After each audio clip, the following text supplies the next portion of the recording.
Pemirsa, bangsa yang besar adalah bangsa yang menghargai sejarahnya. Sudah sepantasnya kita sebagai generasi muda harus mengetahui berbagai sejarah di Indonesia termasuk di Provinsi Jambi. Pada acara Jejak episode kali ini, kami akan mengajak Anda untuk mengetahui Jambi dari masa ke masa, mulai dari Gubernur pertama Datuk Yamin Bagindo hingga Hasan Basri Agus. Apa yang telah mereka lakukan dan bagaimana perkembangan dan kemajuan Provinsi Jambi. Untuk itu, mari kita saksikan bersama.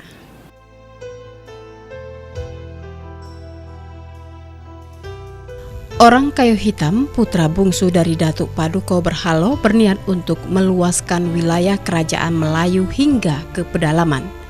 Jika ada tua, membangun sebuah kerajaan baru. Ia membangun sebuah kerajaan dan menikahi anak dari Temenggung Merah Mato bernama Putri Mayang Mangurai.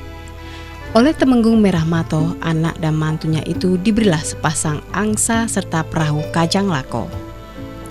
Kepada anak mantunya tersebut berpesan agar mengikuti aliran sungai Batanghari untuk mencari tempat guna mendirikan kerajaan yang baru, dan tempat yang dipilih sebagai tapak kerajaan baru nanti haruslah tempat di mana sepasang angsa yang dibawa mau naik ke tebing dan mupur di tempat tersebut selama 2 hari 2 malam. Setelah beberapa hari menghiliri sungai Batanghari, kedua angsa naik ke darat di sebelah hilir Kampung Jam, Kampung Tenandang namanya pada waktu itu. Dan sesuai dengan amanah yang diberikan kepadanya, maka orang Kayu Hitam dan istrinya Putri Mayang Mangurai beserta pengikutnya mulailah membangun kerajaan baru yang kemudian disebut Tanah Pilih, dijadikan sebagai pusat pemerintahan kerajaannya di kota Jambi.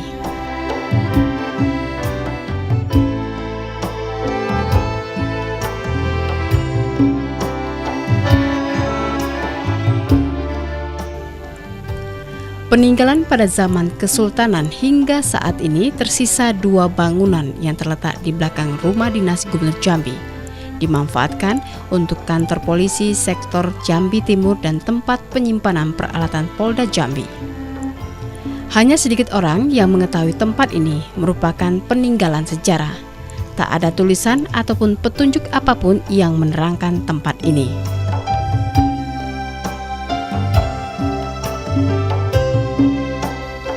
Masa terus berjalan, banyak pemuka masyarakat yang ingin ke Residenan Jambi untuk menjadi bagian Sumatera Selatan, dan di sisi lain ingin tetap, bahkan ada yang ingin berdiri sendiri.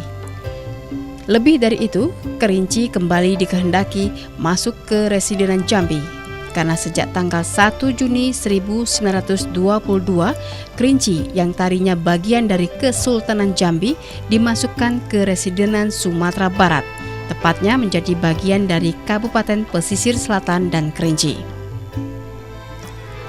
Tuntutan Keresidenan Jambi menjadi daerah tingkat 1 provinsi diangkat dalam pernyataan bersama antara Himpunan Pemuda Merangin Batanghari (HP Merbahari) dengan Front Pemuda Jambi tanggal 10 April 1954 yang diserahkan langsung kepada Bung Hatta, Wakil Presiden di Bangko, ketika itu berkunjung ke sana. Penduduk Jambi saat itu tercatat kurang lebih 400.000 jiwa, tidak termasuk Kerinci. Keinginan tersebut diwujudkan kembali dalam Kongres Pemuda Sedaerah Jambi 30 April sampai dengan 3 Mei 1954 dengan mengutus 3 orang delegasi, yaitu Raden Abdullah, Ate Hanafia, dan Haji Said serta seorang penasihat delegasi yaitu Samsu Bahrun menghadap Mendagri Profesor Dr. M.R. Hazairin.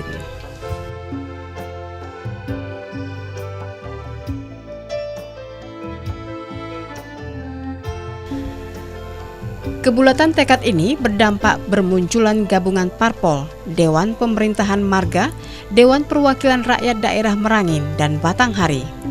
Puncaknya pada Kongres Rakyat Jambi 14 sampai 18 Juni 1955 di Gedung Bioskop Murni terbentuklah Wadah Perjuangan Rakyat Jambi bernama Badan Kongres Rakyat Jambi (BKRD) untuk mengupayakan dan memperjuangkan Jambi menjadi daerah otonomi daerah tingkat 1 Provinsi Jambi. Pada Kongres Pemuda se-Daerah Jambi tanggal 2 hingga 5 Januari 1957, mendesak BKRD menyatakan keresidenan Jambi secara de facto menjadi provinsi selambat-lambatnya tanggal 9 Januari 1957. Sidang pleno BKRD tanggal 6 Januari 1957 dengan resmi menetapkan keresidenan Jambi menjadi daerah otonomi tingkat 1 provinsi yang berhubungan langsung dengan pemerintah pusat keluar dari Provinsi Sumatera Tengah. Sidang BKRD yang dilaksanakan oleh para pemuda Jambi yang tergabung dari berbagai organisasi dilaksanakan di Gedung Bioskop Kapitol yang dikenal dengan Gedung Bioskop Duta. Tanggal 8 Februari 1957, Ketua Dewan Banteng, Letkol Ahmad Hussein melantik Residen Yamin Datuk Bagindo sebagai Akting Gubernur dan H. Hanafi sebagai Wakil Akting Gubernur Provinsi Jambi. Dengan staf 11 orang yaitu Nuhan, Raden Hasan Amin, M. Adenan Kasim, H. A. Manap, Salim, Samsu Bahrun, Kemas H. A. Somad, Raden Zuhur, Manan, Imron Nungci, dan Abdullah Umar yang dikukuhkan dengan SK nomor 009 tertanggal 8 Februari 1957 dan sekaligus meresmikan berdirinya Provinsi Jambi di halaman rumah Residen Jambi yang kini Rumah Dinas Gubernur Jambi.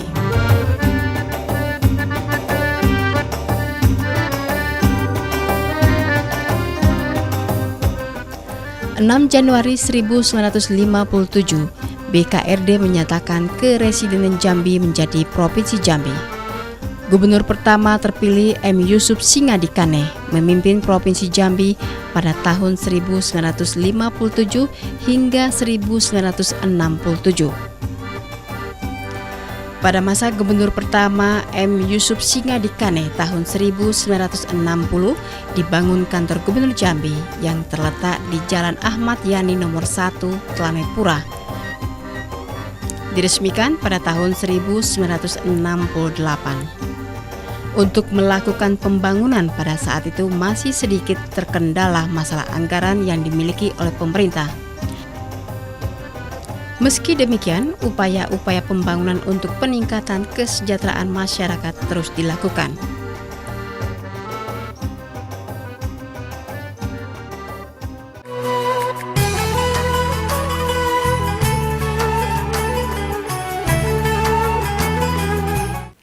Itu jalan di Jambi ini ditempuh oleh mobil-mobil truk PU, tak ada mobil tambang.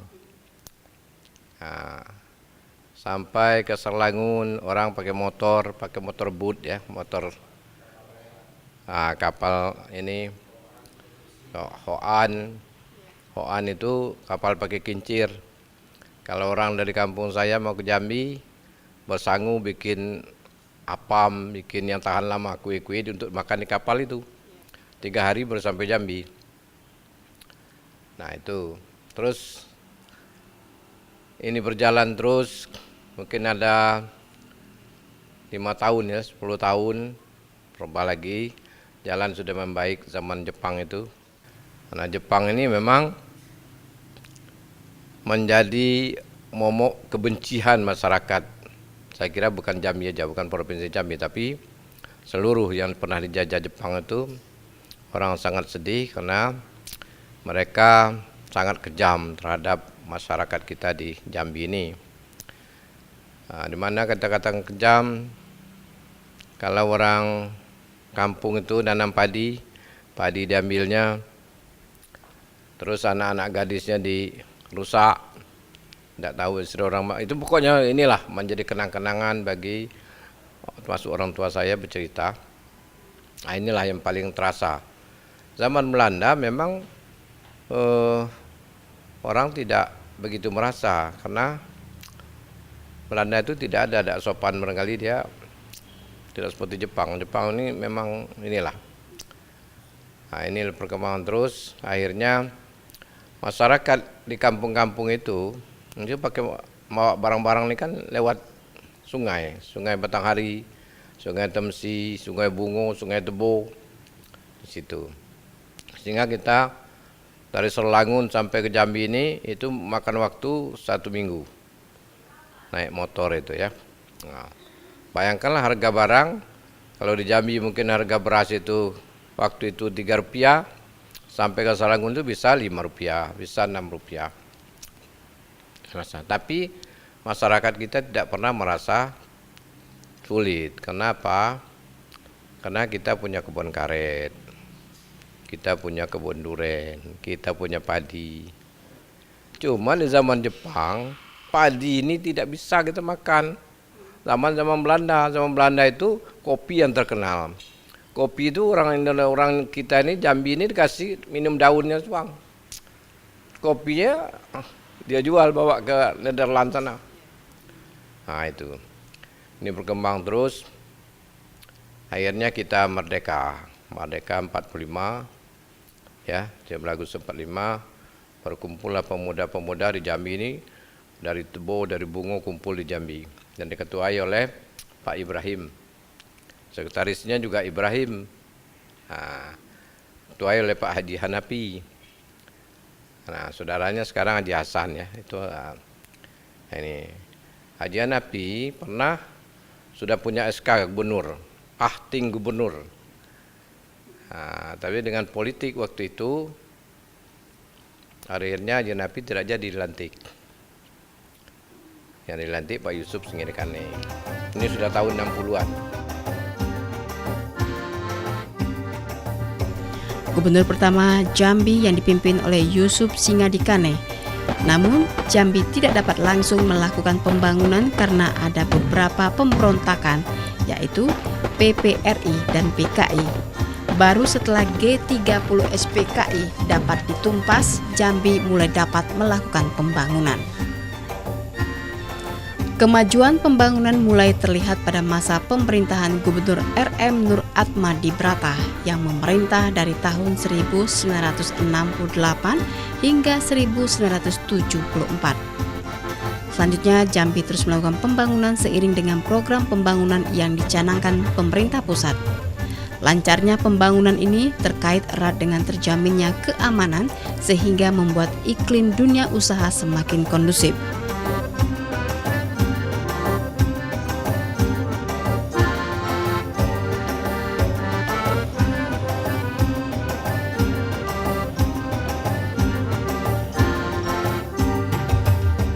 Pada tahun 1997, gedung perkantoran Gubernur Jambi ini diperluas oleh Gubernur Jambi ke-7 Abdurrahman Sayuti. Tak hanya itu, gedung kantor Gubernur Jambi ini terus dilakukan renovasi kembali di zaman Gubernur Zulkifli Nurdin. Arsitektur modern menyelimuti bangunan ini. Ciri khas Melayu Jambi hampir tidak terlihat kecuali pada atap bangunan yang diberi hiasan ornamen ujung atap. Pada ruang-ruang utama kantor Gubernur Jambi tidak terlihat lagi peninggalan sejarah kecuali foto-foto para pendahulu pemimpin Provinsi Jambi.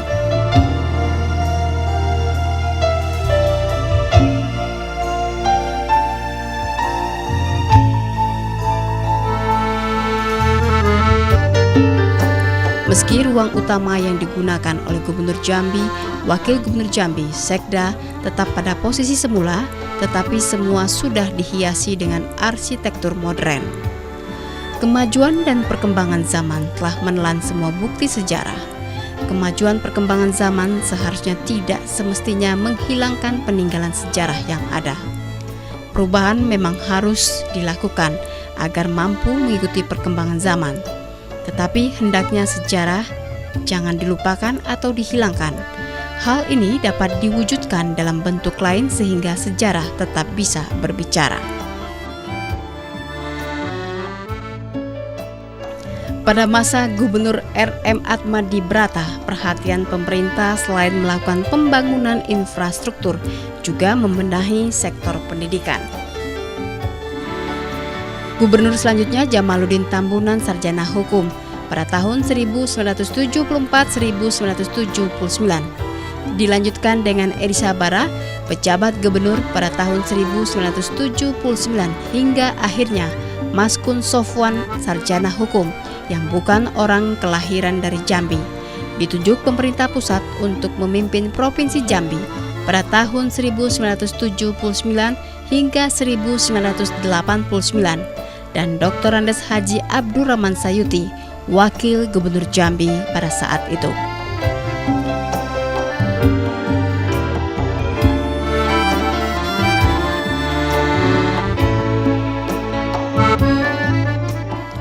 Ide pembangunan jembatan Auduri 1 yang memperpendek jarak menuju Kabupaten Muaro Jambi dan salah satu pintu gerbang masuk Provinsi Jambi, serta membuka akses transportasi darat dari kota seberang menuju kota Jambi, dan banyak lagi peninggalan-peninggalan pembangunan yang sangat berharga. Hal ini dirasakan oleh masyarakat Provinsi Jambi hingga saat ini.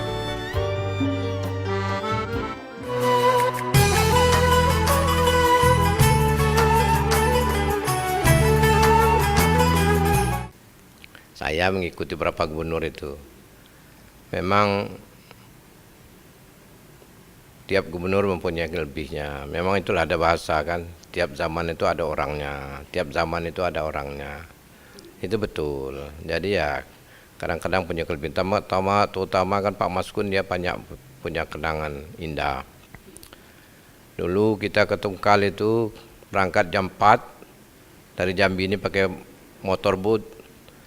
Sampai ke Tungkal besok pagi jam 10, paling cepat jam 9 pagi. Nah, kita harus bermalam di jalan, harus makan ke gelombang besar. Istri saya pernah pergi PKK itu, semua ibu-ibu itu dibawa gelombang kan, bertangis-tangisan beberapa kali. Tapi zaman Pak Maskun, dia pergi jalan kaki sama saya Bupati Batanghari, jajaknya saya, lihat sana, kita undang Gubernur Riau, bertemu di sana. Kita harus bikin jalan. Bilang Gubernur Riau nyambung sini, Pak Maskun nyambung sana. Akhirnya jadilah ya gitu. Sudah itu kita kan tidak pernah mendengar kota baru. Nah, sekarang kan kita ada kota baru, ada Monasnya. Itu kan Pak Maskun. Zaman Pak Maskun tidak boleh bangun toko lebih dari 2 tingkat di pasar itu. Sebab dia bilang, Pak Bupati, dia bilang saya Bupati, kalau kita berikan kesempatan orang 3 tingkat di kota ini, tidak berkembang. Tanah tidak mahal, rakyat yang punya tanah tidak meningkat kehidupannya. Sampai di situ Pak Maskun. Kita tahu trotoar, itu Pak Maskun. Kita tahu disiplin absen, nah itu. Jadi memang banyak, apalagi istrinya dulu, cuma sayang istrinya itu tidak lama, mungkin 1 tahun. Karena istrinya profesor. Belum ada orang di Jambi profesor waktu itu. Ibu itulah. Tapi sayang dia, Allah menentukan lainnya kan. Nah, banyak kenangan dengan dia. Dan dia orangnya disiplin. Jadi zaman itu Pak Yusuf Singadikane dulu. Kalau Pak Maju Indo sudah itu sebelum itu. Nah, Pak Yusuf di kalangan Singadikane ini dalam hal pendidikan kita baru 2, IAIN dan Unja. Itu semasa itu masih presidium. Nah, begitu dilanjutkan oleh Nur Ahmad Dibrata, belum, masih mandek. Nah, terus masuk lagi Pak Tambunan. Nah, begitu berakhirnya Pak Tambunan, masuklah Pak Maskun. Nah, Pak Maskun menggarap pendidikan, infrastruktur, sama politik. 3 itu. Nah, digarapnya lah semua. Maka sekarang itu dilanjutkan oleh Pak Rahman Sayuti. Pak Rahman Sayuti infrastruktur. Nah, dikembangkannya lah di sebagian dari pendidikan yang dilanjutkan oleh Pak Maskun. Nah, dengan gebrakan Pak Sayuti berdirilah rektor. Tadinya presidium oleh Pak Kemas Saleh. Nah, dilanjutkan dengan rektor. Begitu juga IAIN. Nah, dapatlah jadi rektor dengan mungkin ya dukungan Pak Rahman Sayuti dengan politiknya itu. Nah, di samping itu pun Pak Rahman Sayuti menggebrak infrastruktur. Nah, memang dalam hal ini Pak Maskun sudah menggarap keseluruhannya itu. Dari beberapa gubernur Jambi telah memberikan kesan baik apa yang dilakukan untuk memajukan Provinsi Jambi, baik secara pemerintahan maupun secara pribadi. Untuk gubernur selama saya jadi pegawai memang Pak Maskun yang mantap dan lagi tegas, tidak ada neko-neko. Kalau sampai sekarang lah Pak Sayuti, Pak HBA begitu juga, karena Pak HBA kan boleh dikatakan anak buah Pak Maskun, dari ajudan juga Pak HBA tuh. Masalah pendidikan Pak Maskun tegas, sangat tegas juga Pak HBA. Sejak awal kota Jambi menjadi ibu kota provinsi belum seluas kota Jambi saat ini. Masih banyak daerah yang belum dibuka dan dimanfaatkan. Dengan adanya program pembangunan dari pemerintah pusat, perlahan tapi pasti, pembangunan Provinsi Jambi mulai terwujud. Infrastruktur, pendidikan, peningkatan kesejahteraan ekonomi masyarakat terus menjadi perhatian pemerintah.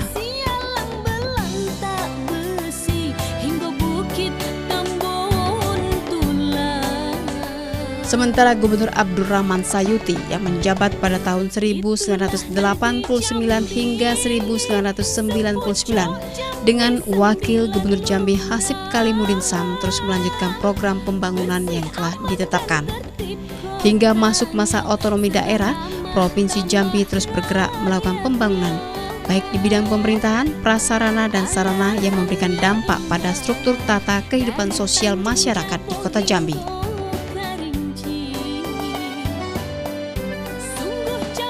Setelah periode Abdurrahman Sayuti selesai, posisi Gubernur Jambi dijabat oleh Dr. Insinyur Sudarsono yang mempersiapkan pemilihan umum kepala daerah dipilih oleh rakyat yang menghantarkan Zulkifli Nurdin Gubernur terpilih. Suatu tonggak sejarah pun diukir oleh Gubernur ke-11 ini dengan membangun jembatan Auguri 2 yang memperpendek jarak tempuh hingga 7 km bagi masyarakat Jambi yang ingin berkunjung ke Komplek Percandian Muaro Jambi yang menjadi bukti peninggalan sejarah kebudayaan Jambi di masa lalu. Tak hanya ini, masih banyak lagi pembangunan yang diakui atau tidak diakui, namun sejarah tetap mengatakan fakta. Saat ini, Provinsi Jambi di bawah kepemimpinan Hasan Basri Agus dan Farori Umar sebagai Gubernur dan Wakil Gubernur Provinsi Jambi. Percepatan pembangunan terus dilakukan selain program 1 miliar 1 kecamatan yang menjadi visi misi Hasan Basri Agus untuk mengentaskan berbagai persoalan pembangunan di Provinsi Jambi. Membangun jembatan pedestrian yang dijadikan ikon Provinsi Jambi, serta pembangunan pelabuhan Ujung Jabung yang menjadi harga mati untuk kemajuan Provinsi Jambi ke depannya. Sudah sepantasnya lah perjalanan panjang sejarah Jambi yang dideklarasikan 6 Januari 1957 dijawab dengan penuh semangat untuk memberikan yang terbaik bagi Provinsi Jambi, menjaga keutuhannya sebagai satu kesatuan bumi sepucuk Jambi 9 lurah, sebagaimana yang dicita-citakan oleh para pendiri Provinsi Jambi. Pemirsa, sejarah terus berjalan. Jambi dari masa ke masa terus berkembang dan menuju kemajuan. Mulai dari Gubernur pertama Datuk Yamin Bagindo hingga Gubernur saat ini Hasan Basri Agus. Semuanya untuk kepentingan masyarakat di Provinsi Jambi. Dan sudah selayaknya lah kita sebagai generasi muda bisa menghargai sejarah yang ada. Nah pemirsa, sampai di sini jumpa kita. Dengan segala upaya kita agar negeri bijak